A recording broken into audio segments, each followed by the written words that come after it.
ಇನ್ನು ಬಿಜೆಪಿಯಲ್ಲಿ ಮತ್ತೆ ಬಣಗಳ ರಾಜಕೀಯ ಚಟುವಟಿಕೆಗಳು ಗರಿಗೆದರಿದೆ. ರಾಜ್ಯದ ಕಾರ್ಯಕರ್ತರು ಹಾಗೆ ವರಿಷ್ಠರ ಗಮನ ಸೆಳೆಯೋದಕ್ಕೆ ನಾಯಕರುಗಳು ತಮ್ಮದೇ ಆದ ಅಸ್ತ್ರವನ್ನ ಪ್ರಯೋಗ ಮಾಡ್ತಿದ್ದಾರೆ. ವೀರಶೈವ ಲಿಂಗಾಯತ ಸಮಾವೇಶಕ್ಕೆ BY ವಿಜಯೇಂದ್ರ ಪರವಾಗಿ ರೇಣುಕಾಚಾರ್ಯ ಅವರ ಬಣ ಸಿದ್ಧತೆಯನ್ನ ನಡೆಸ್ತಾ ಇದೆ. ಇದಕ್ಕೆ ಕೌಂಟರ್ ಆಗಿ ಯತ್ನಾಳ್ ಒಂದು ಮಾಸ್ಟರ್ ಪ್ಲಾನ್ ಅನ್ನ ಹೂಡಿದ್ದಾರೆ.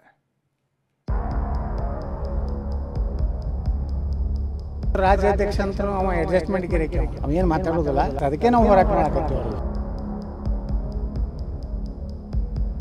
ಮಾರು ಮಾಡಿದ್ದ ತಪ್ಪಿನಿಂದ ನಮ್ಮ ಜನ ಹಿಂದೂಗಳು ನಾರಾಜ್ ಆದ್ರು, ಮನೆ ಕೂತ್ರು. ಮೊದಲೇ ಹೇಳ್ತೀನಿ, ಯಡಿಯೂರಪ್ಪನೇ ಲಿಂಗಾಯತ ಅಲ್ಲ. ಹೋಗಿ ಅಲ್ಲಿ ಬುಕ್ಕನಕೆರೆ ಕೇಳಬೇಡಿ. ಯಡಿಯೂರಪ್ಪನವರು ಯಾವುದೇ ಜಾತಿಗೆ ಸೀಮಿತ ಅಭಿವೃದ್ಧಿ ಕೆಲಸವನ್ನ ಮಾಡಲಿಲ್ಲ. ಯಾವುದೇ ಕಾರಣಕ್ಕೂ ಸಮಾವೇಶಗಳು ನಿಲ್ಲಲ್ಲ. ನೂರಾರು ಮುಖಂಡರು ಸೇರಿ ತೀರ್ಮಾನ ಮಾಡಿದ್ವಿ, ಇದಕ್ಕೆ ಜಗ್ಗಲ್ಲ ಬಗ್ಗಲ್ಲ ಕುಗ್ಗಲ್ಲ. ನಾವು ದಾವಣಗೆರೆಯಲ್ಲಿ ಮಹಾಸಂಗಮವನ್ನು ಮಾಡ್ತೀವಿ, 10 ಲಕ್ಷ ಜನ. ಸಮಾವೇಶಗಳ ಸಂಗ್ರಾಮ ಒಡೆದು ಹೋಳಾಗಿರುವ ಬಿಜೆಪಿಯಲ್ಲಿ ಸಮಾವೇಶಗಳ ಮಹಾ ಸಂಗ್ರಾಮವೇ ಶುರುವಾಗಿದೆ. ಒಂದ್ ಕಡೆ ಬಿಜೆಪಿ ರಾಜ್ಯಾಧ್ಯಕ್ಷ ವಿಜಯೇಂದ್ರ ಪರ ರೇಣುಕಾಚಾರ್ಯ ವೀರಶೈವ ಲಿಂಗಾಯತ ಅಸ್ತ್ರವನ್ನ ಪ್ರಯೋಗಿಸಿದ್ದಾರೆ.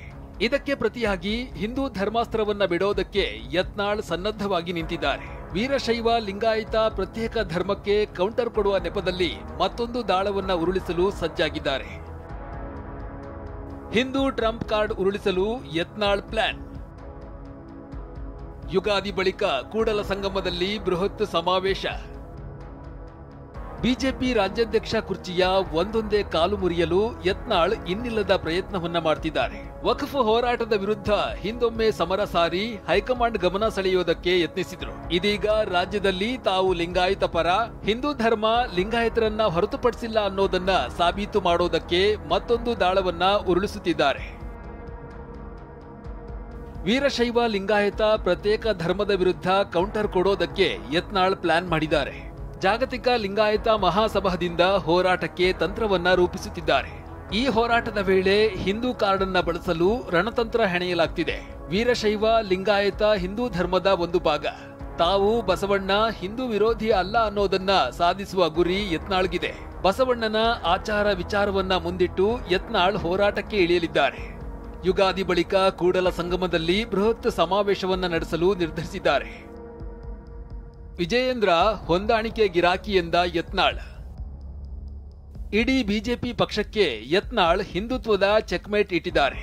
ಕಳೆದ ವಿಧಾನಸಭೆ ಚುನಾವಣೆ ಸೋಲೋದಕ್ಕೆ ಹಿಂದೂಗಳ ಮತಗಳೇ ಕಾರಣ ಎಂದಿದ್ದಾರೆ. ಇಷ್ಟೇ ಅಲ್ಲದೆ ತುಷ್ಟೀಕರಣದ ಸರ್ಕಾರದ ವಿರುದ್ಧ ಹೋರಾಟವನ್ನ ಮಾಡ್ತಿದ್ದೇವೆ. ರಾಜ್ಯಾಧ್ಯಕ್ಷ ಹೊಂದಾಣಿಕೆ ಗಿರಾಕಿ ಅಂತ ಮತ್ತೊಮ್ಮೆ ಮಾತಿನ ಚಾಟಿ ಬೀಸಿದ್ದಾರೆ. ನಮ್ಮವ್ರು ಏನು ಮಾಡ್ಯಾರ, ನಮ್ಮವ್ರು ಏನು ಭಾಳ ದೊಡ್ಡ ಕಿಸಮತಿ ಮಾಡಿಲ್ಲ. ನಮ್ಮವ್ರು ಮಾಡಿದ್ದ ತಪ್ಪಿನಿಂದ ನಮ್ಮ ಜನ ಹಿಂದೂಗಳು ನಾರಾಜ್ ಆದರು, ಮನೆ ಕೂತ್ರು. ಇದು ಈ ಕೆಟ್ಟ ಸರ್ಕಾರ 136 ಬರಬೇಕಾದ್ರೆ ನಮ್ಮ ಆಗಿನ ಬೇಸರ ನಮ್ಮ ಹಿಂದೂಗಳಿಂದಲೇ ನಾವು ಸೋತಿದ್ದೀವಿ ಹೊರತು ಇದಕ್ಕೆ ಯಾರೂ ಕಾರಣ ಅಲ್ಲ. ಇವನ್ ನಮ್ಮ ವಿರೋಧ ಪಕ್ಷ ನಾಯಕರು ನೀನೇ ಮಾತಾಡ್ತಾರೆ. ಪಾಕಿಸ್ತಾನ ಬತ್ತು ಯಾವ ಹಿಂದೂಗಳು ಬರ್ತಾನೆ ನೀ ಮಾತಾಡು, ಉಳಿಕಿದ ಅವಂತೂ ರಾಜ್ಯಾಧ್ಯಕ್ಷ ಅಂತರೂ ಅವ ಅಡ್ಜಸ್ಟ್ಮೆಂಟ್ ಗಿರಕ್ಕೆ ಅವೇನು ಮಾತಾಡೋದಿಲ್ಲ. ಅವರಿಂದ ನ್ಯಾಯ ಸಿಗೋದಿಲ್ಲ ಅದು ಗೊತ್ತಾಗುತ್ತೆ. ಅದಕ್ಕೆ ನಾವು ಹೋರಾಟ ಮಾಡಕತ್ತೀವಿ. ಅವರು ಸಂಘ ಪರಿವಾರದ ಮಾರ್ಗದರ್ಶನದಲ್ಲಿ ಹೋರಾಟ. ಬೆಳಗಾವಿಯಲ್ಲಿ ಬಿಜೆಪಿ ರಾಜ್ಯಾಧ್ಯಕ್ಷ ವಿಜಯೇಂದ್ರ ಭರವಸೆ. ಒಂದ್ ಕಡೆ ಯತ್ನಾಳ್ ಹಿಂದೂ ಅಸ್ತ್ರವನ್ನ ಹೂಡಿದ್ರೆ ವಿಜಯೇಂದ್ರ ಇದಕ್ಕೆ ಪ್ರತ್ಯಾಸ್ತ್ರವನ್ನ ಬಿಟ್ಟಿದ್ದಾರೆ. ಬೆಳಗಾವಿ ಜಿಲ್ಲೆಯ ಕಾರ್ಯಕ್ರಮವೊಂದರಲ್ಲಿ ಮಾತನಾಡಿದ ವಿಜಯೇಂದ್ರ ತಮ್ಮ ತಂದೆಯ ಮಾರ್ಗದರ್ಶನದಲ್ಲಿ ಕೆಲಸ ಮಾಡೋದಾಗಿ ಹೇಳಿದ್ರು. ಇದರ ಜೊತೆಗೆ ಸಂಘ ಪರಿವಾರದ ಹೆಸರನ್ನ ಪ್ರಸ್ತಾಪಿಸಿ ಯತ್ನಾಳ್ಗೆ ಚೆಕ್ಮೇಟ್ ಇಟ್ರು. ನನಗೊತ್ತು ಯಡಿಯೂರಪ್ಪನವ್ರ ಮಗ ಆಗಿ ತಂದೆಯವರು ಯಾವ ರೀತಿ ಬಡವರ ಪರವಾಗಿ ರೈತರ ಮಧ್ಯೆ ಇದ್ದು ಹೋರಾಟಗಳನ್ನು ಮಾಡ್ಕೊಂಡು ಬಂದ್ರು, ನಾನು ಸಹ ತಂದೆಯವರ ಒಂದು ಮಾರ್ಗದರ್ಶನದಲ್ಲಿ, ಸಂಘ ಪರಿವಾರದ ಒಂದು ಮಾರ್ಗದರ್ಶನದಲ್ಲಿ, ರಾಜ್ಯದಲ್ಲಿರ್ತಕ್ಕಂಥ ಎಲ್ಲ ಹರಗುರು ಚರಮೂರ್ತಿಗಳ ಒಂದು ಆಶೀರ್ವಾದದಿಂದ, ನಮ್ಮೆಲ್ಲರ ಆಶೀರ್ವಾದದಿಂದ ಇವತ್ತು ಬಡವರ ಪರವಾಗಿ ಹೋರಾಟವನ್ನು ಮಾಡೋದ್ರ ಮುಖೇನ ಆ ನಾಡಿನ ರೈತ ಬಡವರ ಪರವಾಗಿ ಧ್ವನಿ ಎತ್ತುವ ಕೆಲಸವನ್ನ ನಾನು ಮಾಡ್ತೇನೆ ಅನ್ನೋ ಮಾತನ್ನ ಸಂದರ್ಭದಲ್ಲಿ ಹೇಳ್ತಾ, ಇಷ್ಟೆಲ್ಲ ಬಣ ಕಿತ್ತಾಟದ ಮಧ್ಯೆ BS ಯಡಿಯೂರಪ್ಪ ಒಗ್ಗಟ್ಟಿನ ಮಂತ್ರವನ್ನ ಜಪಿಸಿದ್ರು. ಮುಂದಿನ ಬಾರಿ ಬಿಜೆಪಿಯನ್ನ ಅಧಿಕಾರಕ್ಕೆ ತರಲು ಒಟ್ಟಾಗಿ ಪ್ರಯತ್ನಿಸ್ತೇವೆ ಅಂದ್ರು. ಬರುವಂಥ ದಿವಸಗಳಲ್ಲಿ 100ಕ್ಕೆ 100 ನಾವು ಅಧಿಕಾರಕ್ಕೆ ಬರ್ತೀವಿ ಅನ್ನೋ ವಿಶ್ವಾಸ ಇದೆ. ಆ ದಿಕ್ಕಿನಲ್ಲಿ ನಾವೆಲ್ಲ ಒಟ್ಟಾಗಿ ಸೇರಿ ಪ್ರಾಮಾಣಿಕ ಪ್ರಯತ್ನ ಮಾಡ್ತಾ ಇದ್ದೀವಿ. ಯಡಿಯೂರಪ್ಪನವ್ರು ಏನಾದರೂ ಸಲಹೆ ಕೊಡೋದಾದ್ರೆ? ಏನು ಸಲಹೆ ಪ್ರಶ್ನೆನೇ ಇಲ್ಲ, ಎಲ್ಲರೂ ಒಟ್ಟಾಗಿ ಕೆಲಸ ಮಾಡೋದಷ್ಟೇ. ಹೀಗೆ ಒಂದ್ ಕಡೆ ಪಕ್ಷದ ಹಿರಿಯ ನಾಯಕರು ನಮ್ಮಲ್ಲೇನೂ ಆಗಿಲ್ಲ ಅಂತಿದ್ದಾರೆ. ಇನ್ನೊಂದ್ ಕಡೆ ಬಣಗಳ ನಡುವಿನ ಕಿಚ್ಚು ಕಾಡ್ಗಿಚ್ಚಾಗಿ ಪರಿಣಮಿಸಿದೆ. ಈ ಮಧ್ಯೆ ಯತ್ನಾಳ್ ಬಗ್ಗೆ ಪ್ರತಿಕ್ರಿಯಿಸುವುದಕ್ಕೆ ಬಿಎಸ್ವೈ ಹಾಗೂ ವಿಜಯೇಂದ್ರ ನಿರಾಕರಿಸಿದ್ದಾರೆ. Bureau report, TV9.